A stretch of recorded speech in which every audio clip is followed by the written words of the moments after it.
दोस्तों, मेरा नाम विवेक ए है और मैं अल्कोहलिक हूँ। ईश्वर की हाय कृपा है। विवेक। मेरी वाइफ का अनकंडीशनल सपोर्ट है। और सबसे इम्पोर्टेंट बात, आप सबका साथ है कि आज का दिन शराब से दूर हूँ। और उससे भी ज्यादा इम्पोर्टेंट बात यह है कि शराब पीने की कोई इच्छा नहीं हो रही है। ये शराब पीने की इच्छा और इसके साथ में किया गया स्ट्रगल बार बार कि मुझे नहीं पीना है, मुझे बच के रहना है, हे भगवान मुझसे ये ख्याल हटा लो। इस चीज से ना मुझे शुरू से बड़ा डर लगता था। ए में जब मैं आया था तो सबसे ज्यादा बड़ा, सबसे पहला डर मेरे अंदर ये था कि अगर दोबारा कभी शराब का ख्याल आ गया तो मैं क्या करूंगा।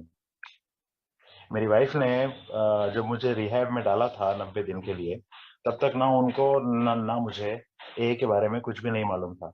कभी नाम भी नहीं सुना था हमने। रिहैब में गया, वहां से पता पड़ा अल्कोहलिक्स अनोनिमस नाम की कोई फेलोशिप होती है।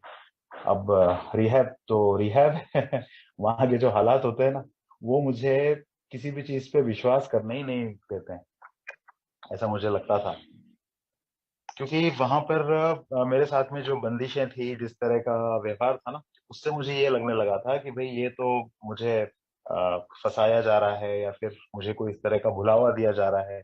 ऐसा कैसे संभव है कि कोई ऐसी फेलोशिप हो जहाँ पे कोई दवाई नहीं होती, कोई जांच नहीं होती, किसी तरह से एक भी पैसा नहीं लिया जाता। वहां पे मैं जाऊंगा, कुछ शराबियों से बात करूंगा।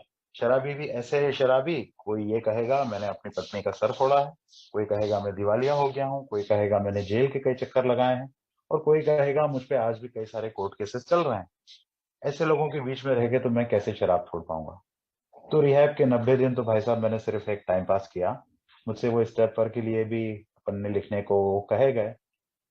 भाषा पे मेरी पकड़ थोड़ी ईश्वर की कृपा से अच्छी है, इसलिए मैं अंग्रेजी में अपना इम्प्रेशन बनाने के लिए पन्ने बहुत अच्छे से काले किया करता था। और जैसे तैसे मैंने वहां के 90 दिन निकाल लिए। बाहर आने के बाद में सबसे बड़ा और सबसे प्रमुख मेरा टेंशन ये था कि अगर शराब का ख्याल आया तो मैं क्या करूंगा।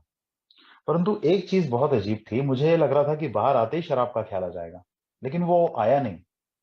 मैं मीटिंग्स में जा रहा था, मेरी इच्छा से नहीं, पत्नी के एक भावनात्मक दबाव के कारण से। मेरी पत्नी से मैं बहुत प्यार करता हूँ, ऐसा मुझे लगता था। मैं उस समय भी मीटिंग्स में इसलिए जा रहा था कि जो इंसान मुझे सबसे प्यारा है, मैंने उसको बहुत साल बहुत तकलीफ दी है, तो अब उसको कोई तकलीफ नहीं देना है। मुझे लगता था ये बेचारी भोली भाली, ये भोली भाली सी गाय, ना समझ सी बकरी, इसको ये रिहैब वालों ने और अल्कोहलिक्स एनोनिमस वालों ने लुभावनी बातें करके फंसा दिया है। और अब इसका मन रखने के लिए मैं मीटिंग्स में। मेरा ये रोज रोज का आश्चर्य कि मेरे दिमाग में शराब का ख्याल नहीं आ रहा है, लेकिन मेरे डिनायल्स इतने स्ट्रांग थे कि मैं ये मानने को तैयार नहीं था कि भाई साहब आप ए मीटिंग में जा रहे हो इसलिए शराब का ख्याल नहीं आ रहा है। मैं ये मानने को नहीं तैयार था, क्योंकि ये रेजिस्टेंस है ना, ये प्रतिरोध मेरा कि नहीं मैं किसी और तरीके से ठीक नहीं हो पाऊंगा, भले कोई तरीका मेरे पास था ही नहीं। रेजिस्टेंस कायदे से तब आना चाहिए, प्रतिरोध तो तब आना चाहिए जब दूसरा कोई तरीका हो मेरे पास। मान लीजिए मेरे दोस्तों ने कहा कि चलो घूमने के लिए कश्मीर चलते हैं, और मैं उनको कह रहा हूँ नहीं कश्मीर नहीं, हम घूमने के लिए कन्याकुमारी चलते हैं। तो मेरे पास कोई ऑप्शन तो है ना, कन्याकुमारी का ऑप्शन तो है। लेकिन यहाँ पर शराब का ख्याल ना आए इसके लिए मेरे पास दूसरा कोई तरीका नहीं। रिहैब जाने के पहले जब तक ए के बारे में नहीं पता था, मैं सारे तरीके बखूबी अपना चुका था, पर कोई तरीका काम तो नहीं आया था, तो फिर अब कहाँ से काम आ जाएगा। ये मुझे पता था कोई तरीका हाथ में नहीं है, लेकिन फिर भी एक प्रतिरोध था। तब से लेकर ना दोस्तों मैं आज तक इसी प्रतिरोध का सामना कर रहा हूँ, और इसी प्रतिरोध के लिए एक एक दिन के हिसाब से अपनी आध्यात्मिक स्थिति के रखरखाव को करने की कोशिश करता हूँ। मेरी ये छोटी सी जर्नी जो है तकरीबन कुछ 3.25 साल की सोब्राइटी की, इसमें मुझे ईश्वर की कृपा से शराब का ख्याल तो एक सेकंड के लिए कभी नहीं आया। ये मेरे जैसे शराबी के लिए किसी चमत्कार से कम नहीं है। लेकिन हाँ, जो जो ख्याल मुझे आए, जो जो गलतियां मैंने की, और जिन जिन जगहों पर मैंने बदतमीजियां की, और जिसको अंग्रेजी में कहते हैं ना डेयरिंग, है ना, ये किया, मैं उन सबको यहाँ पे रखना चाहूंगा आप लोगों के साथ में। और इन्हीं अनुभवों से ना मुझे ये समझ में आया कि मैं किस समय पे क्या गलती कर रहा था। ईश्वर की बहुत असीम कृपा थी कि मैं कभी शराब का ख्याल नहीं आया, तो रिलैप्स होना तो दूर की बात है। लेकिन हाँ, वो गलतियां गलतियां थी, और उसी से मुझे ये समझ में आता है कि भाई क्यों ऐसा हो जाता है। अल्कोहलिक्स अनोनिमस में हम बात करते हैं कि सिर्फ 2 से 3% ही रिकवरी हो पाती। सिर्फ 3% लोग ऐसे होते हैं जो पहला साल पूरा कर पाते हैं, लोग रिलैप्स हो जाते हैं। शुरू में मुझे लगता था कि ये कार्यक्रम बेकार है यार, 3% तो कोई रिजल्ट नहीं है ना। फिर एक बार मैंने कहीं मीटिंग्स में ही एक ओल्ड टाइमर के मुंह से सुनी थी, जो मुझे बहुत अच्छी लगी, कि भाई आप किसी डॉक्टर के पास में गए, आपने उसको बताया कि मुझे टाइफाइड है, आपने कहीं पे टेस्ट कराया था, टाइफाइड निकला, डॉक्टर ने आपको 15 दिन की दवाई दी और कहा ये 15 दिन, इन्हें पूरे 15 दिन सारी दवाइयां लेनी ही पड़ेंगी, रोज की 3 गोलियां हैं, तो 15 दिन की 45 यानी कि 45 गोलियां हैं, इसमें से 44 भी नहीं हो सकती, पूरी 45 लेना ही पड़ेगी। 15 दिन घर से बाहर नहीं निकलना है, 15 दिन बहुत हैवी खाना नहीं खाना है, 15 दिन नींद का विशेष करके ध्यान रखना है, कम से कम 8 घंटे नींद लेनी ही लेनी। लेकिन मैंने क्या किया, मैंने उन 15 दिनों में 45 की बजाय सिर्फ 30 गोलियां खाई। मैं रात रात भर बैठ के नेटफ्लिक्स देख रहा हूँ। मैं, अगर मेरा कोई दोस्त आ जाता है तो, क्योंकि शुरू के 5 दिन में ही मुझे बुखार आना बंद हो गया, तो मैं मेरे दोस्त के साथ में बाहर निकलना, घूमना फिरना शुरू कर देता हूँ। और 15 दिन के बाद में टाइफाइड तो ठीक हो गया, लेकिन उसके और 10 दिन बाद में वो टाइफाइड रिलैप्स हो गया, मतलब पलट गया। अब मैं कहता हूँ कि वो डॉक्टर बेकार है। जब डॉक्टर के पास जाता हूँ तो सबसे पहली बात तो बताता है कि भाई साहब आपने मेरी पूरी बात मानी ही नहीं। बस यही बात ना यहाँ पर समझ में आई, कि बिग बुक के प्रथम संस्करण के प्रस्तावना में जो लिखा हुआ है ना, we the hundreds of men and women who have seemingly recovered, वहां पे रिकवर्ड शब्द यूज किया गया है, from a seemingly hopeless state of mind and body. ये हम वो लोग हैं, शुरू के कुछ 100 लोग, जिन्होंने जो तरीका अपनाया वो हमने इस किताब में लिखा है भाई साहब। क्योंकि हम हर हर किसी को जाके मुंह से बता तो नहीं सकते, इसलिए हमने इस किताब में पूरा विस्तार पूर्वक 164 पन्नों में अपना अनुभव लिखा है, कि ये फलां फलां करने से आप भी, ये जो हमारी हालत हो गई थी, पूरी निराशाजनक स्थिति हो गई थी दिमाग की और शरीर की, आप इससे उबर सकते हैं। तो ये सबसे पहले समझ में आया कि यार, क्या हर अल्कोहलिक पूरे 164 पन्नों को फॉलो कर रहा है क्या, या फिर एटलीस्ट फॉलो करने की कोशिश कर रहा है क्या। पूरी तरह तो फॉलो मेरे ख्याल से कोई नहीं कर सकता, पर वो ईमानदारी से उसको फॉलो करने की नियत भी रखता है क्या। तब ना फिर एक बहुत बड़ी इंपॉर्टेंट बात यार समझ में आई कि बिल्कुल हो ये रहा है कि मैं किसी ए मीटिंग में जा रहा हूँ, मुझे सबसे पहले कहा जाता है कि पर्सनालिटी से अटैच नहीं होना है, प्रिंसिपल्स की ओर ध्यान देना है। ए के प्रिंसिपल्स क्या हैं, इनके बारे में मुझे यहाँ की पर्सनालिटी से ही मालूम पड़ता है। लेकिन दरअसल हो ये जाता है मेरे जैसे अल्कोहलिक के साथ में, कि जिन व्यक्तित्वों से मुझे ए के सिद्धांत के बारे में पता पड़ता है, मैं उन सिद्धांतों को छोड़ के उसी व्यक्तित्व से अटैच हो जाता हूँ, और फिर मैं सिर्फ उतना ही ले पाता हूँ जितना वो व्यक्ति मुझे बता रहा है। अब पूरा 100% तो उस व्यक्ति ने भी ए के सिद्धांतों को नहीं अपनाया, उसने शायद से 100 में से 75% को अपनाया होगा। और मैंने मेरी समझ, मेरी मक्कारी और मेरी सुविधा के अनुसार उस 75% में से भी 50% को ही अपनाया। यानी मेरा तो वो रह गया 37.5। अब बताइए, जो 100 को अपनाना था उसमें से मैं सिर्फ 37.5 को अपना पा रहा हूँ। तो फिर मैं ये कैसे दावा कर सकता हूँ कि रिकवरी का रेट यहाँ पर अच्छा होना चाहिए। तो समवॉट मुझे पर्सनली ये लगा कि जब मैं भी नया नया था ना, तो मैं अपना दिमाग जिस तरीके से चलाता था, मैं अपनी सुविधा के अनुसार ए के टूल्स को जैसे जैसे उपयोग करना चाहता था, वो तरीके खतरनाक थे, विध्वंसक थे वो मेरे लिए। जैसे मैं उदाहरण के लिए बताऊं, मुझसे ये कहा गया कि जब आप नए नए हो तब ऐसे दोस्तों में घूमने की कोशिश नहीं करो जो शराब पीते हो। तो मैंने भाई साहब सबसे पहले क्या किया, मेरे 5-6 सबसे करीबी दोस्त जो वास्तव में मेरे शुभ चिंतक हैं, मैंने उनको फोन किया कि मैं भैया आ गया हूँ, विवेक इज बैक। उन्होंने बोला अरे वाह वाह वाह, बहुत बढ़िया। उन्होंने बोला चलो हम लोग मिलते हैं। मैंने बोला हाँ मिलते हैं। उन बेचारों ने खुद ने कहा कि यार तू शराब तो नहीं पिएगा, तो फिर क्या करें हम लोग, रात के बजाय ऐसा करते हैं हम लोग दिन में मिलते हैं, तो दिन में शराब का कोई ख्याल नहीं आएगा। लेकिन यहाँ मेरा घमंड आ गया कि अरे मैं ऐसा कहूंगा तो ये लोग मुझे कमजोर समझेंगे। मैंने बोला नहीं नहीं, मैं रात में ही मिलूंगा। मैं रात में उन दोस्तों के साथ में मिला। जैसे शराबीपन के दौर में हम लोग कार में घूमते थे, रात को 2-2 बजे तक सब लोग शराब पीते थे, मस्ती करते थे और फिर घर लौटते थे, मैं ऐसे ही उनके साथ में घूमा। और मैंने अपने मन को ये समझाइश दे रखी थी कि इनके साथ घूमने में कोई रिस्क, कोई खतरा इसलिए नहीं है कि ये मेरे खास दोस्त हैं, ये मुझे किसी भी तरह से पीने देंगे ही नहीं, अगर मेरे मन में शराब पीने का ख्याल भी आया तो। तो इसीलिए जो सीनियर ए मेंबर्स ने बोला है ना उस बात की मुझे यहाँ पे टेंशन लेने की आवश्यकता नहीं। लेकिन मैं ये भूल गया था कि जैसे जैसे मैं इस तरह की लापरवाहियां करता हूँ ना, मेरे दिमाग को एक गलत सिग्नल मिलने लग जाता है। मेरा दिमाग ये सिग्नल लेने लग जाता है कि यार विवेक, अब तू शक्तिवान हो चुका है। देख, वो लोग तेरे साथ में तेरे दोस्त थे। हाँ, ये बात तो जरूर है कि वो तेरे इतने अच्छे दोस्त हैं कि उनको तेरी हालत पता है, वो तुझे पीने नहीं देते अगर तू मांगता भी। पर तूने शराब मांगी क्या? तो नहीं, विवेक ने तो शराब नहीं मांगी थी। तो विवेक ने शराब नहीं मांगी थी, इसीलिए मुझे ये गलत फहमी हो जाती है कि यार अब मैं शराब के ऊपर शक्तिवान हो चुका हूँ। मेरे दिमाग में तो पीने का ख्याल भी नहीं आया। लेकिन ये बात मुझे धीरे से समझ में आती है कि मैंने शराब इसलिए वहां पे नहीं मांगी थी क्योंकि मुझे उनको दिखाना था कि देखो भाई, अब मैं शराब से दूर हो गया हूँ। तुम लोगों ने मुझे जितना निकम्मा, नाकारा और बेकार करार दे दिया था, अब समय आ गया है कि तुम वापस मेरी जय जयकार करो। तो वो जय जयकार मेरी कब करेंगे? जब मैं शराब, बहती हुई शराब के सामने भी उसके पास नहीं जाऊंगा।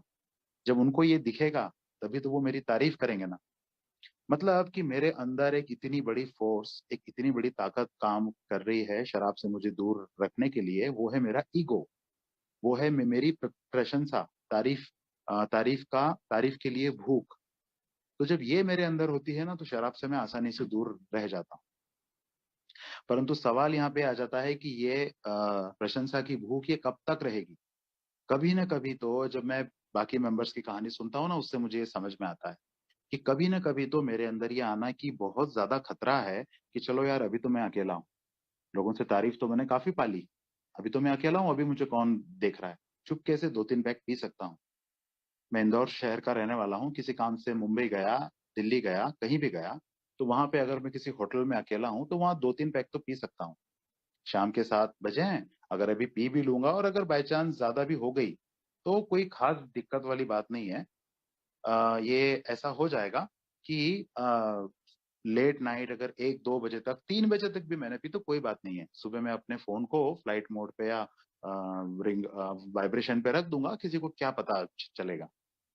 और ऐसा भी हो सकता है कि वो सदस्य उस समय कुछ कंट्रोल में पी भी पाए, क्योंकि अगर कई महीनों के ब्रेक के बाद में कोई अल्कोहलिक शराब पीता है तो काफी थोड़ी सी मात्रा से उसको अच्छा खासा नशा हो जाता है। तो वो थोड़ी सी मात्रा में शराब पिएगा, शायद वो पी के सो जाएगा और उसको ऐसा लगेगा देखो मैं अब काबू में पी सकता हूँ। मैंने कई सारे ए मेंबर्स के पर्सनल अनुभव 1-to-1 में और मीटिंग्स में भी सुने हैं कि कई महीनों के ब्रेक के बाद भी जब उन्होंने शराब पी तो सिर्फ 3 पैग में ही उनको अच्छा खासा नशा हो गया, वो सो गए और सुबह उठ के उनको बहुत अच्छा लगा। ये जरूरी नहीं है कि 100 में से 100 मेंबर्स जब कुछ महीनों के बाद में उठाएंगे तो पूरी बॉटल ही पहली बार में खाली करेंगे।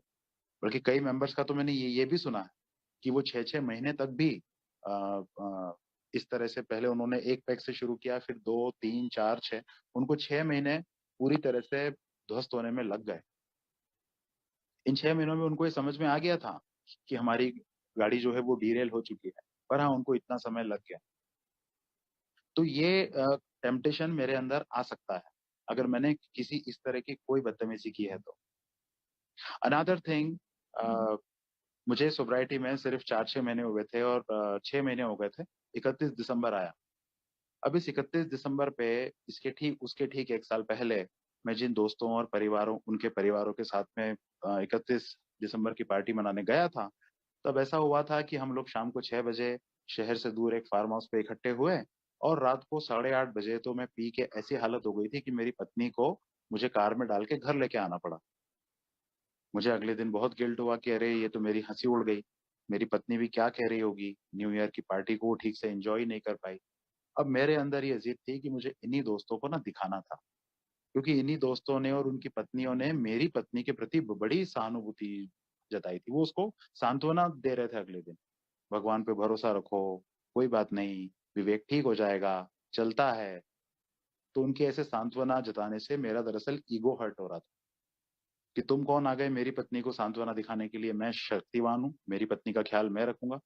तो इसलिए इस बार मैं उनको दिखाना चाहता था कि विवेक अब इतना बदल गया है कि विवेक को अब आपके सामने शराब भी रख दो तो वो नहीं पिएगा। मैं उनको दिखाने के लिए गया।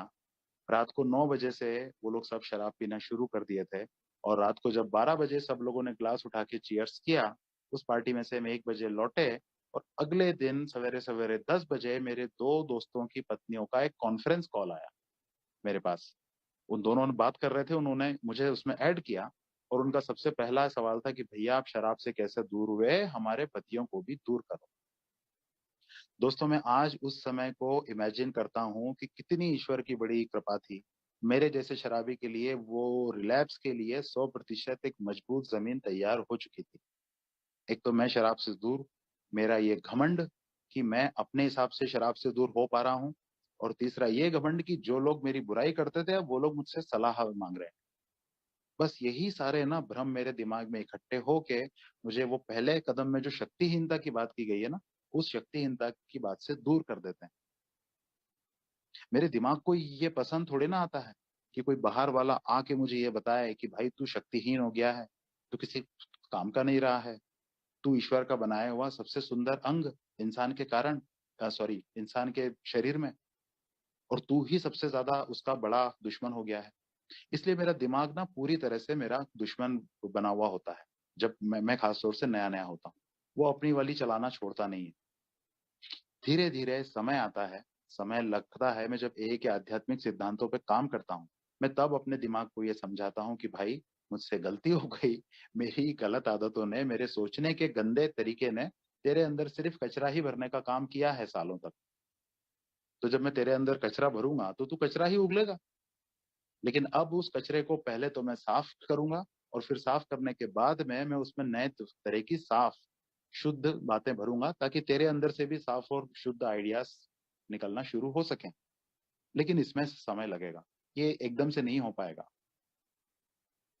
जैसे ही एक नया शराबी थोड़े दिन शराब से दूर होता है, मैंने ए मीटिंग्स में ही पहली बार इस टर्म को सुना था, पिंक क्लाउड। तो सुन के मुझे हंसी आती थी। अरे पिंक क्लाउड क्या, मैं कोई वो हूँ क्या, स्कूल का बच्ची होती है ना, 10 साल की होती है, 12 साल की होती है, वो लड़की है इसलिए उसको सब पिंक पिंक अच्छा लगता है, pink compass, pink dress, pink rubber, pink pencil. तो मुझे लगता था मैं कोई ऐसा बच्चा हूँ क्या जो मुझे आपने कह दिया पिंक क्लाउड। भाई 41 साल की उम्र थी मेरी उस समय। तो ऐसा थोड़ी ना है कि मैं किसी चीज को नहीं समझता हूँ। लेकिन है ना, यही बात धीरे धीरे समझ में आई कि दरअसल मैं काफी समय से परेशान था शराब के कारण से, स्वयं की मैं बर्बादी देख रहा था। ईगो मेरा सबसे बड़ा चरित्र दोष, हिमालय से भी ऊंचा। लोगों के द्वारा किए गए अपमान, लोगों के द्वारा मुझे अकेला छोड़ देना, पत्नी के द्वारा मुझे ताने दिए जाना, इससे मेरा ईगो को इतनी क्षति पहुंची थी कि अब मुझे पहली बारी ये राहत मिली थी। भाई जीवन में पहली बार ऐसा हुआ था कि मैं शराब से 4 महीने या 6 महीने से दूर हूँ। और उससे बड़ी बात अभी जैसा मैंने कहा कि मुझे स्ट्रगल नहीं करना पड़ रहा था। हे भगवान, शराब को मेरे से दूर रखना, अपने आप को कमरे में बंद करना, दोस्तों का फोन नहीं उठाना, ऐसा मुझे कुछ भी नहीं करना पड़ रहा था।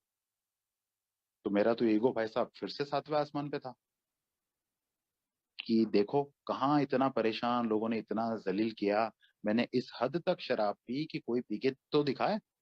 किसी की हिम्मत नहीं है इतना शराब पीने की। और ऐसा घमंड आता भी क्यों ना, मेरे कुछ खास रिश्तेदार हैं क्लोज, जिन्होंने मेरी बहुत ज्यादा बुराई की थी। वो लोग कुछ अन्य कारणों से मुझसे डरते भी थे।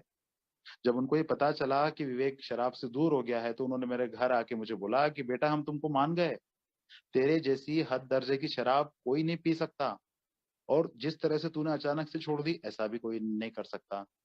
वो लोग ए के बारे में कुछ नहीं जानते, फिर भी उन्होंने शब्द ये यूज किया, बेटा तू चमत्कार है। मैं बोला अरे यार, ये तो ए में भी बोलते हैं कि विवेक तू चमत्कार है। ये तो ए के लोग नहीं, ए के बाहर के भी लोग बोल रहे हैं तू चमत्कार है। तो जब मैं हो ही गया हूँ ऑलरेडी चमत्कार, तो फिर काहे का स्पॉन्सर यार, काहे की ए मीटिंग, काहे का स्पॉन्सर, काहे के 12 स्टेप्स। ये सब लोग जो 12 स्टेप के पीछे पड़े रहते हैं ना, ये सब यार शायद से डरते होंगे। इनके दिमाग में ना रोज रोज ये ख्याल आता होगा, रोज शराब का ख्याल आके इनको डर लगता होगा, इसीलिए इनको ये सब करने की जरूरत है। मेरे तो ख्याल ही नहीं आ रहा है कोई, मैं क्यों करूँ इतना। जरूरी थोड़ी ना है कि हर किसी को 12 स्टेप करना पड़ेंगे। उसके बाद में ना एक बस अभी जैसे मैंने कहा ना कि शराब का कोई ख्याल नहीं आया, मैंने कई तरह की बदतमीजियां गड़बड़ियां की, लेकिन ईश्वर ने मुझे थामे रखा। बस यहीं पे आके ना मेरी समझ सबसे पहले ये बताती है मुझे कि ईश्वर की कृपा बेटा तेरे ऊपर जब तक नहीं हो, कुछ भी नहीं कर सकता तू। उसकी इच्छा के बिना तू कुछ भी नहीं कर सकता। शायद ईश्वर को ये मंजूर था कि तू स्पॉन्सर ले, तू 12 स्टेप कर। इसलिए ईश्वर ने मेरे सामने एक ऐसा उदाहरण रखा। मेरे साथ में एक फेलो मेंबर थे, वो दूसरे शहर से थे, उनसे मेरा रोज तो मिलना नहीं हो पाता था, लेकिन उनका जब मैंने रिलैप्स देखा अपनी आंखों से, मैं जिस इंसान के लिए ये मानता था कि ये तो कभी रिलैप्स हो ही नहीं सकता, ये एक मेरे जैसा है यार, मेरे जैसे समाज वाला है, मेरे जैसे स्टेटस वाला है, मेरे जैसे परिवार वाला है, समझदार है यार, उम्र में मुझसे भी बड़ा, ये तो कभी रिलैप्स हो ही नहीं सकता। जब उसका रिलैप्स हुआ ना, और उसने जो हरकतें की, तब देख के सबसे पहले मेरे अंदर ये डर आया कि नहीं यार, जब ये रिलैप्स हो सकता है तो फिर कोई भी हो सकता है, मैं क्या कोई भी हो सकता है। और फिर तब भी शराब का ख्याल नहीं आ रहा था, लेकिन तब मैं 24/7 डरा डरा घूम रहा था, अगर ख्याल आ गया तो। और ये डर ने इस विवेक को, जो पिंक क्लाउड में हिमालय के भी ऊपर बह रहा था ना, वहां से उठा के सीधे पाताल में पटक दिया। बस फर्क यही था कि शराब हाथ में नहीं आ रही थी, लेकिन जब शराब पी रहा था ना, उससे ज्यादा बदतर अपने आप को फील करता था। क्योंकि 24 घंटे एक ही चीज का डर, रोज के ये सपने आ रहे हैं कि मैंने फिर से शराब की बोतल घर में छुपा के रखी, पत्नी ने कहीं से उस बोतल को बरामद कर लिया, और मेरे अंदर पूरे जैसे कोई इलेक्ट्रिक करंट दौड़ गया हो, इस तरह से मैं डर गया कि मेरे मुझसे शराब छीन ली गई। फिर से वो रिहैब की गंदगी, फिर से घर में झगड़े, फिर से मेरे व्यापार की ऐसी की तैसी, ये डर लगा रहता था। पर मेरा डिनायल इतना स्ट्रांग था कि नहीं, ए में तो नहीं आना। क्यों नहीं था? क्योंकि ये तरीका मेरे ऊपर काम नहीं करेगा। और इस हादसे के पहले जो मैं पिंक क्लाउड में था ना, उसने मेरी सोच को और मजबूत कर दिया था कि मुझे ए में आने की आवश्यकता नहीं है। दरअसल ना, इसको मैं कहूंगा कि ये था एक चांस पे डांस। मेरे ख्याल से अधिकतर किसी भी नए अल्कोहलिक के साथ ऐसा ही होता है। वो ए में आता है, कुछ दिनों तक वो शराब से दूर होता है, जैसे ही वो दूर होता है, दिमाग ये कहने लग जाता है कि भाई अब तो तू ठीक है। तो जो तरीका उसको शुरू में बताया जाता है, हो सकता है उसको ये ना कहा जाए कि भाई तुरंत स्पॉन्सर लेके 12 कदम करना शुरू कर दे। उसको कहा जाता है भाई कुछ दिन तक मीटिंग्स में आ। लेकिन मीटिंग्स में आता है, जैसे ही वो शराब से दूर होता है, उसको मीटिंग के लोगों में बुराइयां दिखनी शुरू हो जाती हैं। ये रोज एक जैसी शेयरिंग करता है, ये तो क्रॉस शेयरिंग करता है, ये तो किसी की एनोनिमिटी को ब्रेक कर रहा है। ये मीटिंग में कुछ बोलता है, लेकिन बाहर मीटिंग खत्म होने के बाद पार्किंग में खड़े होते हैं, तब ये कुछ और ही बोलता है। तो मुझे ये मीटिंग में आने की आवश्यकता नहीं है, मैं किसी और से बात करूंगा। लेकिन जब मैं किसी और से भी बात करने लगता हूँ ना, तो धीरे धीरे मेरे जैसे अल्कोहलिक को उसमें भी बुराइयां पहले नजर आने लग जाती। मेरे साथ होता था ये कि मीटिंग्स में अगर 10 शेयरिंग हो रही है, 10 में से 8 में अगर मुझे आइडेंटिफिकेशन मिल रहा है और 2 में नहीं मिल रहा है, हो सकता है ऐसा ना, उसमें कोई बड़ी बात नहीं है। तो अगर 2-3 शेयरिंग्स में आइडेंटिफिकेशन नहीं मिल रहा है, तो मैं कहता था ये मीटिंग मेरे काम की ही नहीं। सेम यही चीज बिग बुक के साथ होती थी। रिहैब के 90 दिन में मैंने 2 बारी पूरी बिग बुक को पढ़ा था अपने काउंसलर पे इंप्रेशन जमाने के लिए। तो बिग बुक की में जो कई सारी कहानियां हैं ना, उसमें से अगर 10 कहानियां हैं, तो 10 में से 3 कहानियां मुझसे मैच नहीं होती थी। तो मैं कहता था ये किताब बकवास है। क्यों मेरे अंदर ऐसा था यार कि वो जो 7 कहानियां मैच हो रही हैं, मैं उन पे क्यों नहीं अपने ध्यान लगा पाता था? तो मैं लोगों को कहता था, मुझे किसी ने बताया था कि यार ये किताब जो है एक टाइम पे बाइबल के बाद में सबसे दूसरे नंबर पे सबसे ज्यादा बिकने वाली किताब बनी थी दुनिया में। मैं कहता था इस किताब को लिखा इतनी चतुराई से गया है कि वो अपने आप ही बिक जाती है। जैसे वो ज्योतिष नहीं होता है, जो ज्योतिष अगर के पास में मैं हाथ दिखाने जाता हूँ, वो अगर मुझे नहीं भी जानता हो, तो उसके बात करने का तरीका ऐसा होता है कि मेरा दिमाग अपने आप उससे मैच करना शुरू कर देता है। वो जो बता रहा है, अगर मेरे साथ ऐसा नहीं भी हुआ हो, तो मेरा दिमाग उस तरह से काम करने लग जाता है। क्योंकि मैं उसके पास में ये सोच के गया होता हूँ कि ये बाबा जी मेरा कुछ भला करेंगे। तो इसलिए मेरा दिमाग उस चीज में कोई नेगेटिविटी नहीं ढूंढता, पॉजिटिविटी ही ढूंढता है। लेकिन यहाँ ए में आने के बाद ना, क्या मुझे फ्री में प्रोग्राम मिल जाता है। मेरे दिमाग में ये बस जाता है कि अगर मैंने पी भी तो ये वापस मेरे पास आएंगे। मेरे दिमाग में ये बन जाता है कि बहुत आसान है, किसी तरह का कोई रजिस्ट्रेशन नहीं है, बस मैं जाऊंगा, 7 बजे की मीटिंग है, मैं 7 बजे जाऊं, 7:30 बजे जाऊं या पौने 8 बजे जाऊं, कोई मुझे रोकने टोकने वाला नहीं है। मैं 7:30 बजे जाके 7:55 पे उठ के भी आ सकता हूँ, कोई मुझे टोकने वाला नहीं है। तो मैं इसको ना हलवा समझ लेता हूँ, मेरे अंदर उतनी ज्यादा वैल्यू नहीं रहती उसकी, है ना। तो मैं अगर अपने आप को देखता हूँ ना, तो जब मेरा स्टेप वर्क शुरू हुआ था ना, वो स्टेप वर्क शुरू होने के बाद में जब पहले 3 कदम हुए थे, उसके बाद से भाई साहब मुझे मीटिंग्स की भी इंपॉर्टेंस तब समझ में आई थी। ये मैं सिर्फ मेरे बारे में बोल रहा हूँ, मैं हर किसी के बारे में नहीं बोल रहा, सबका अलग अलग हो सकता है। मैं मीटिंग्स में क्यों जाता हूँ, वहां पे जाके मुझे क्या मिलता है, मुझे क्या करना है, मुझे शेयरिंग करना है कि नहीं करना है तो किन बातों का ध्यान रखना है, ये सब मुझे तीसरे कदम के बाद में समझ में आया कि मीटिंग जाने से हो क्या रहा है। दरअसल अतिवादी इंसान हूं मैं। तो ये अतिवादी था ना, इसने मुझे बहुत परेशान किया। पहले भी शराब में इतनी ज्यादा इसीलिए पिया क्योंकि मैं अतिवादी हूँ, मानसिक विकृति है मेरी। ये जो मानसिक विकृति है, इसी के कारण से मेरी लाइफ में समस्याएं उत्पन्न होती हैं। और वो समस्याएं उत्पन्न होने के बाद में उनके सॉल्यूशन के रूप में, उनके निराकरण के लिए, उनसे राहत पाने के लिए मैं शराब पीता हूँ। और जब एक बार शराब पी लेता हूँ तो जैसा डॉक्टर सिल्कवर्थ ने बताया, फिजिकल एलर्जी है। तो भाई फिजिकल एलर्जी, एक दो पैक पिए तो फिर वो मेरी फिजिकल एलर्जी शुरू हो गई। अब समस्या तो रह गई एक तरफ और अब मैं बन गया टैंकर। तो मुझे अपने आप के बारे में ना ये समझ में आना बहुत जरूरी था कि यार ये जो मेरी मानसिक विकृति है ना, ये जो मेरी अतिवादिता है, मैं इसका हल ढूंढने के लिए ए में आया हूँ। मैं सिर्फ और सिर्फ शराब छोड़ने के लिए नहीं आया हूँ। वो शराब तो मैं 90 दिन रिहैब में था, वहां पे भी छूट गई थी। तो सिर्फ वो रिहैब से ही काम हो जाता, तो फिर ऐसा क्यों है यार कि अगर खासतौर से हिंदुस्तान में देखें तो रिहैब्स का सक्सेस रेशो सिर्फ 1% है या फिर शायद उससे भी कम है। तो फिर ऐसा क्यों है ना? तो ये चीजें जो है ना, ये धीरे धीरे, मतलब मैं स्टेप वर्क में मैं कहना ही चाहता हूँ कि मैं स्टेप वर्क में इसलिए आया था क्योंकि मेरे अंदर एक डर सा व्याप्त हो गया था, जबकि ऐसा होना नहीं चाहिए था। वो डर के कारण नहीं होना चाहिए था। बट मैं अगर मेरी खुद की बात करूं, प्योरली पर्सनल बात करूं, तो मेरा एक रॉक बॉटम आया था जब मैं शराब में था, तभी मैं सोब्राइटी में आ सका। और दूसरा एक और रॉक बॉटम मेरा सोब्राइटी में आया, तब मैं स्टेप वर्क में आ पाया। एक ओल्ड टाइमर के मुंह से मैंने एक बार वो बहुत अच्छी बात सुनी थी कि कभी किसी को स्टेप वर्क के लिए जबरदस्ती नहीं करना। जिस तरह से सोब्राइटी ईश्वर हर किसी को नहीं देते, उसी तरह से स्टेप वर्क के लिए भी जागृति, सद्बुद्धि हर किसी को नहीं आ पाती। मैंने उस बात से बड़ा कोरिलेट किया था यार, कि मेरे साथ भी अगर वो सोब्राइटी में वो रॉक बॉटम नहीं आता, जितने भयंकर दहशत में मैं घूम रहा था 24 घंटे, नींद नहीं आती थी मुझे। सोब्राइटी को 4 महीने हो गए थे, लेकिन वही दौर जो मेरा शराब में था कि मुझे 3 3 दिन नींद नहीं आती थी, वो दौर फिर से शुरू हो गया था। शराब का ख्याल क्यों नहीं आया, ये मुझे आज भी समझ में नहीं आया। ईश्वर को ये मंजूर था शायद कि नहीं बेटा, मैं तुझे तो कैसे भी मैंने तुझे कॉलर से पकड़ लिया है, अब मैं तुझे छोड़ूंगा नहीं। तो जब स्टेप वर्क में आया ना, जब पहले 3 कदम हुए, तब सबसे पहली बारी ये ख्याल में आया कि यार दुनिया में 50 लाख के मेंबर्स हैं, ये सारे के सारों को अगर ईश्वर आके वरदान देते ना कि जाओ बेटा पियो, तुम आराम से पी पाओगे, तो भी विवेक नहीं पी पाएगा। ये इस तरह का ना एक कॉन्फिडेंस आया था मेरे अंदर। और मैंने बड़ा उस दिन सुकून महसूस किया था कि यार मैं एक बहुत बड़े कंफ्यूजन से बाहर आ गया हूँ, कि मैं 1 साल बाद पीऊंगा कि 2 साल बाद पीऊंगा। इससे मुझे एक और इंटरेस्टिंग बात ध्यान आती है। मैं जब नया नया था, जैसा मैंने बताया, मैं पिंक क्लाउड में था। तो मेरे होम ग्रुप के कुछ मेंबर्स थे, कोई 1 साल सोबर, कोई 2 साल, कोई 3 साल। तो उनमें से जो मेंबर्स मुझे अच्छे नहीं लगते थे, मैं उनको देख के सोचता था मैं भी जब 1 साल सोबर हो जाऊंगा ना, तो मेरे अंदर इससे भी ज्यादा समझदारी आ जाएगी।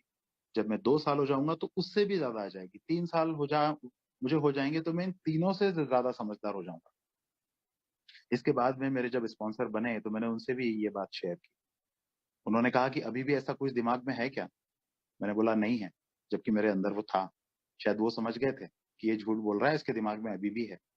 क्योंकि अगर दिमाग में ऐसा कुछ नहीं होता ना, तो मैं उनसे ये सवाल नहीं पूछता।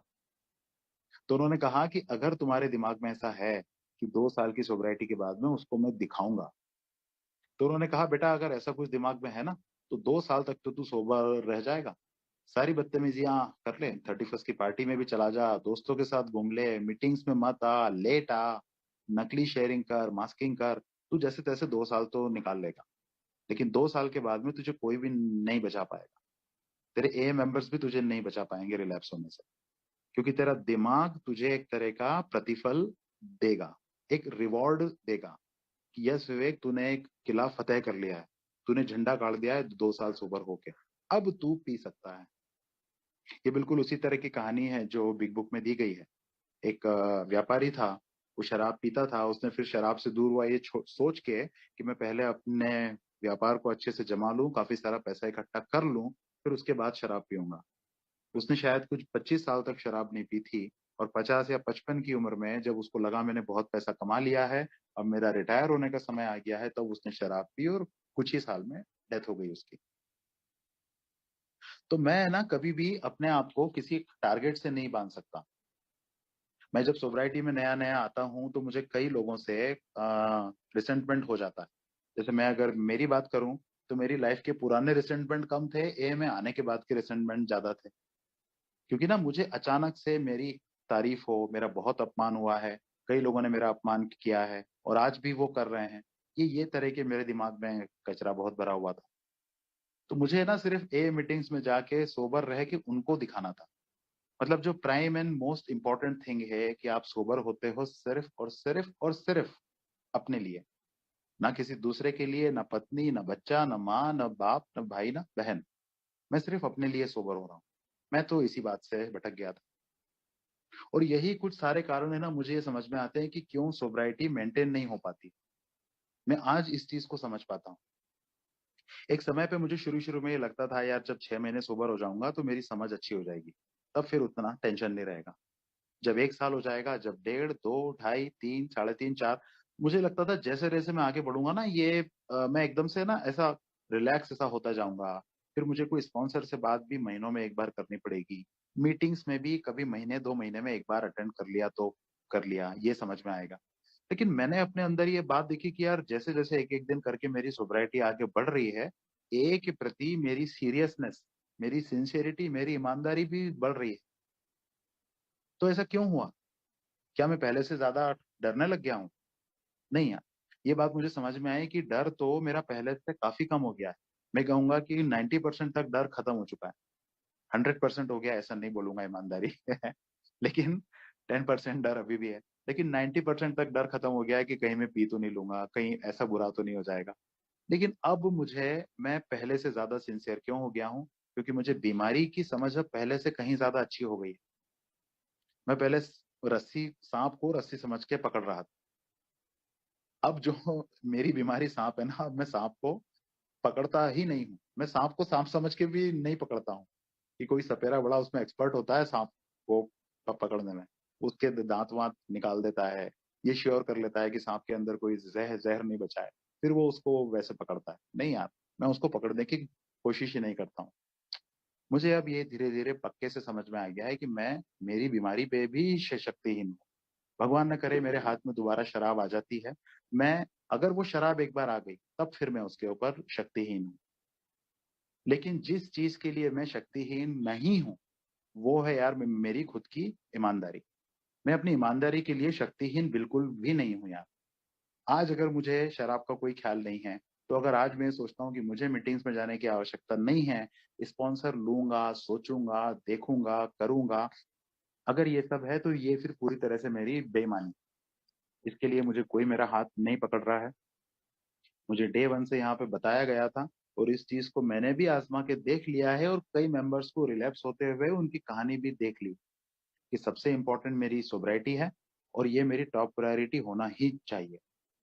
चाहे मेरा कितना भी बड़ा काम अड़ रहा हो, घर में शादी हो, मेरी पत्नी को कोई समस्या हो रही हो, ये सब बातें सेकेंडरी हो जाती हैं जब अगर शराब का ख्याल आता है।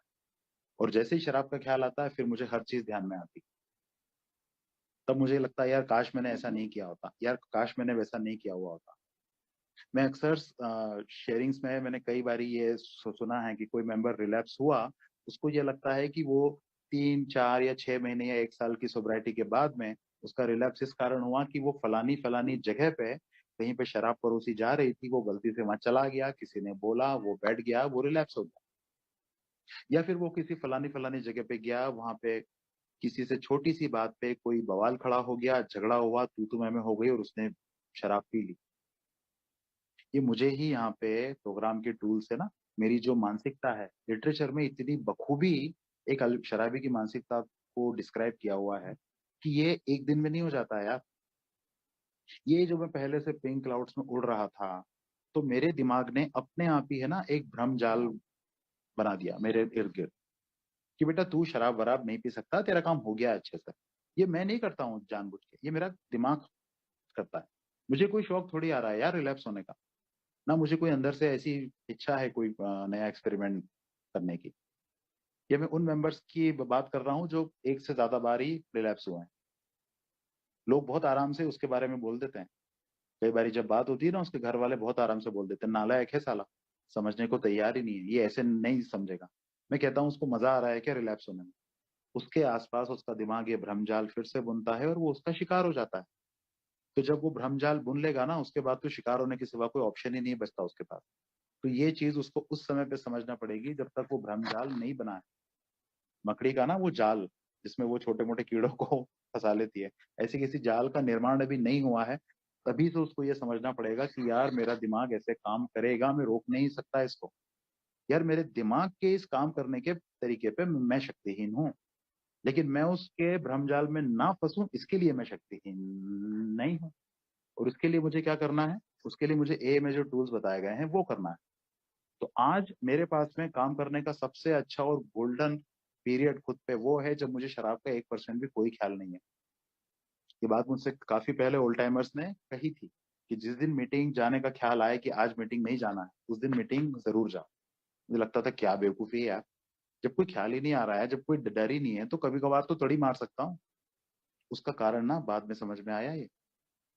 और ये बाद में मुझे समझ में इसीलिए पाया क्योंकि मैं रेगुलरली मीटिंग्स अटेंड कर रहा था, फिजिकल नहीं तो फिर ऑनलाइन कर रहा था।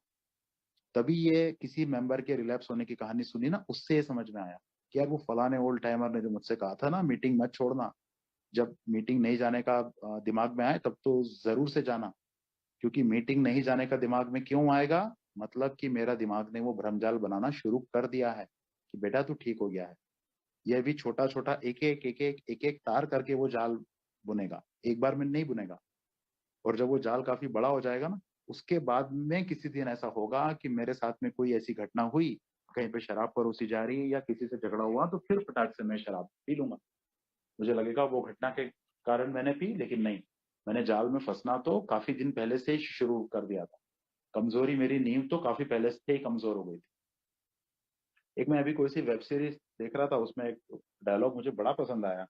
उसमें ये था कि एक बड़ी सी दीवार है, मुझे अगर एक बहुत बड़ी सी हथौड़ी दी गई कि इस दीवार को तोड़ो विवेक, मैंने उस दीवार पे 10 बार हथौड़ा मारा और 11वीं बार के हथौड़े से वो दीवार ढह गई। तो क्या मैं ये कह सकता हूँ कि वो 11वां हथौड़ा सबसे ज्यादा काम का था? अगर कोई कहेगा कि विवेक तेरे बाकी 10 हथौड़ों में दम नहीं था यार, 10 बार की तेरी ताकत में दम नहीं था, 11वीं बार जो ताकत थी वो सबसे मजबूत थी, उसी से दीवार गिरी है। तो मैं कहूंगा नहीं भाई साहब, पहले ही हथौड़े से दीवार को नुकसान होना शुरू हो गया था। वो तो लोगों को दिखने के लिए वो 11वें हथौड़े में गिरी है, लेकिन पहले से लेके 11वें हथौड़े तक सारे हम लोगों का बराबर से कंट्रीब्यूशन है इस दीवार को गिराने में। बस यही दोस्तों मुझे आज है ना मेरी सोब्राइटी के लिए समझ में आता है कि यार क्यों ऐसा मुझसे कहा जाता है कि शराब से दूर होना आसान है, उसको मेंटेन करना मुश्किल है। क्योंकि ये मेरे दिमाग का भ्रम है जो मुझे ये बताता है कि मैं अब ठीक हो गया हूँ। और अब मैं ठीक हो गया हूँ तो मैं डॉक्टर के पास क्यों जाऊंगा यार? मुझे अगर अभी कोई सर्दी खांसी बुखार दर्द कुछ भी नहीं है तो मैं क्यों जाऊंगा? तो कैंसर की बीमारी के बारे में मैं अक्सर सुनता हूँ, किसी को फर्स्ट स्टेज में पता चलता है, किसी को फोर्थ में। तो यार वो फर्स्ट वाला ये तो नहीं कह सकता ना कि मैं ज्यादा समझदार हूँ, मैं ज्यादा होशियार हूँ, मैं ज्यादा ईमानदार हूँ। ये एक चांस की बात है कि वो जिसको फर्स्ट स्टेज में वो किसी कारण से डॉक्टर के पास गया, उसको कोई छोटा या बड़ा सिम्टम लगा अपने अंदर, या फिर किसी और बीमारी के लिए गया और बाय चांस ये डिटेक्ट हुआ, अरे भाई साहब आपको तो कैंसर भी है। अब फोर्थ वाले के साथ नहीं हुआ ऐसा, उसकी बीमारी काफी बढ़ चुकी थी, उसको तब पता चला। किस्मत की बात है ये।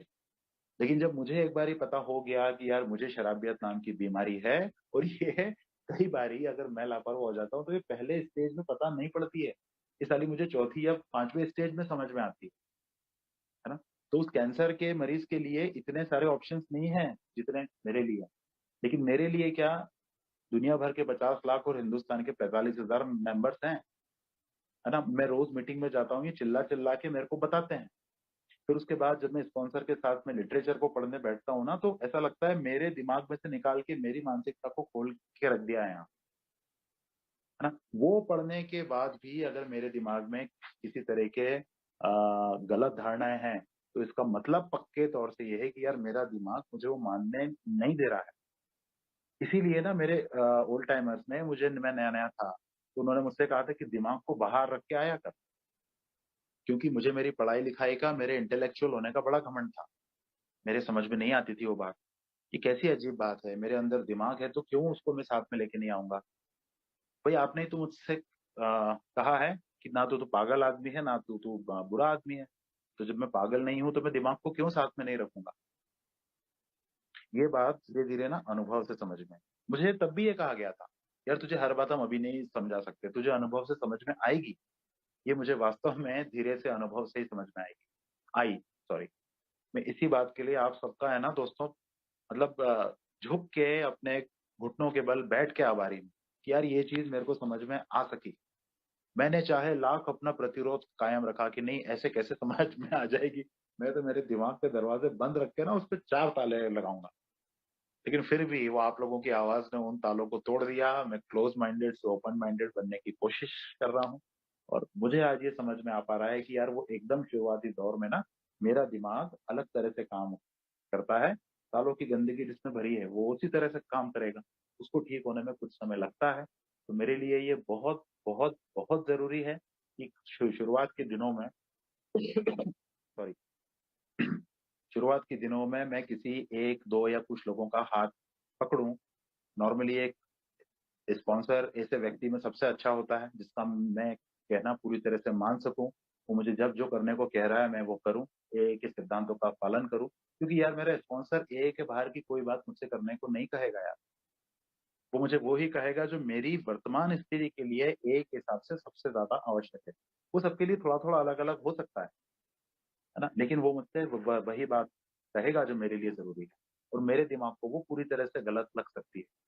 परंतु आज अगर मैं ये सोच लूँ ना कि नहीं यार, वो बोल रहा है बार बार, भले ही मेरा रिलैप्स नहीं हुआ हो, भले ही मेरे दिमाग में शराब का ख्याल नहीं आया, लेकिन यार यहाँ पे हजारों मेंबर्स मीटिंग में बैठे हैं जो रिलैप्स हुए हैं, जिनको शराब का ख्याल आया है, कोई खतरे से नहीं बच पाया, कोई खतरे से बच गया है। तो यार अगर ये बोल रहे हैं इसका मतलब कुछ तो है कि दिमाग ऐसे प्रलोभन, ऐसे बुलावे देता है। मेरे साथ अगर मैं शराबियत से बाहर की बात करूं तो धोखा कब होता है। कहते हैं ना कि डूबता हमेशा अच्छा तैराक ही है। मुझे जीवन में सरप्राइज सरप्राइज या शॉक कब मिलते हैं, जब मुझे उसकी बिल्कुल भी उम्मीद ही नहीं होती। मतलब मेरे दिमाग ने उस तरह की कोई चेतावनी मुझे नहीं दी थी। मैं कहीं पे पानी वाली जगह पे पिकनिक मनाने के लिए गया हूँ। मैं अक्सर पेपर में पढ़ता हूँ, इंदौर के आसपास ऐसे बहुत सारे स्पॉट हैं जहाँ पे पानी है ना घुटनों से भी कम है। अब मैं अच्छा खासा लंबा हूँ, घुटने से भी नीचे पानी, तो मैं कहाँ से डूब जाऊंगा।